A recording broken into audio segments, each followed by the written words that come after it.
Umawat lang sa gulo ng mga lasing na lalaki pero namatay sa pamamarilang isang tanod sa Pasig City.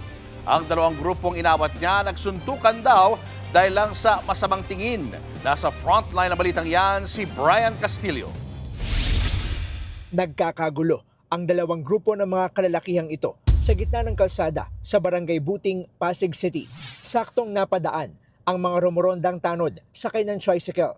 Napatakbo ang mga tanod para awatin ang mga nagsuntukang lalaki. Makikita ang isang lalaking nakaitim na jacket na lumapit sa isa pang lalaki. Kinuha niya ang hawak nitong baril at sunod-sunod na nagpaputok sa kaalitang grupo.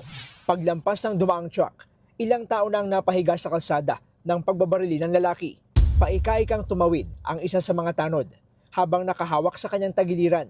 Ang tanod nakalapit pa sa tricycle bago tuluyang bumagsak sa bangketa. Tinamaan na pala siya ng bala. Nagpulasa naman ang ilang sangkot sa gulo. Makalipas ang ilang minuto, umabante ang isang pickup na nagsakay sa nabaril na tanod para isugod sa ospital. Pero dead on arrival ang biktima.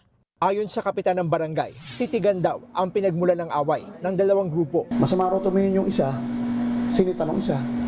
Yun lang ang pinagsimula ng isang magsuntukan sila. Ang ginawa ng tanod natin, siyempre, may away, bumaba ng trike, umawat.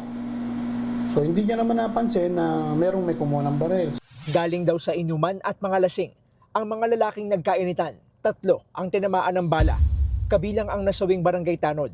Nagpapagaling naman sa ospital ang dalawang sugatan. Kinilala ang biktimang si Marlon Sabandal. 13 taon na siyang tanod sa barangay. May panawagan ang kaanak ng biktima sa mga sospek. Kung sino ko man na pumatay sa anak ko, na sana makonsensya ka. Sana pagbayaran mo ang mga ginawa mo sa anak ko. Ang anak ko napakabayad na tao, naglilingkod lang sa bayan. Pero ginawa mo, pinatay mo siya. Napakasakit yung nangyari sa amin. Kasi wala naman siyang ginawang kundi magtrabaho lang. Hindi ko matanggap. Arestado na ang dalawang lalaking sangkot sa gulo habang patuloy na tinutugis ang lalaking namaril. Nahaharap ang mga nahuling sospek sa kasong homicide at frustrated homicide. Nagbabalita mula sa frontline.